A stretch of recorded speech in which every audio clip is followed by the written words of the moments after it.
ఇందులో భాగంగా ఈ రోజు అన్నమయ్య జిల్లా రాయచూరు కలెక్టర్ కార్యాలయం ముందు యువత విద్యార్థి యువత సంఘాలతో పెద్ద ఎత్తున చంద్రబాబు నాయుడు గారు అధికారం కోసం ఇచ్చిన హామీలు అమలు చేయాలా, నిరుద్యోగ వృత్తి అమలు చేయాలా, విద్యార్థి ఫీజు రీయింబర్స్మెంట్ అమలు చేయాలా, అదేవిధంగా చంద్రబాబు నాయుడు ఎలక్షన్ సమయంలో సూపర్ సిక్స్ అనే ఒక పథకం పేరు చెప్పి ఓట్లు కొల్లగొట్టాడు.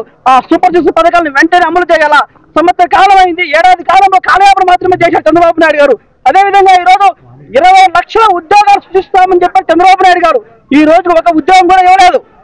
వెంటనే డిమాండ్ చేస్తున్నాం. 2 లక్షల మంది నిరుద్యోగ వృత్తి ఇస్తామని చెప్పినాడు చంద్రబాబు నాయుడు. నిరుద్యోగ వృత్తి ఒక్కొక్క 72 రూపాయలు బాకీ ఉన్నాడు. అంతేకాకుండా ఈరోజు రాష్ట్రంలో మెడికల్ కాలేజీలు వైఎస్ జగన్ గారు ప్రతి జిల్లాలో ఒక మెడికల్ కాలేజీ కడితే ఆ మెడికల్ కాలేజీ ప్రైవేటీకరణ చేయాలని చెప్పి చంద్రబాబు కుట్ర పొందుతున్నాడు. ఆ కుట్రలని ఆ ప్రైవేటీకరణని పూర్తిగా వ్యతిరేకిస్తున్నాం. వెంటనే 20 లక్షల మంది ఉద్యోగాలు ఇవ్వాలి, 2 లక్షల మంది నిరుద్యోగ వృత్తి ఇవ్వాలి. అదేవిధంగా పెండింగ్ లో ఉన్న ఫీజు బకాయిలను వెంటనే విడుదల చేయాలి. ఈ ప్రధానమైన డిమాండ్ తో ఈరోజు అన్నమయ్య జిల్లా కలెక్టర్ కార్యాలయానికి వినతి పత్రిక ఉన్నాం. జై జగన్.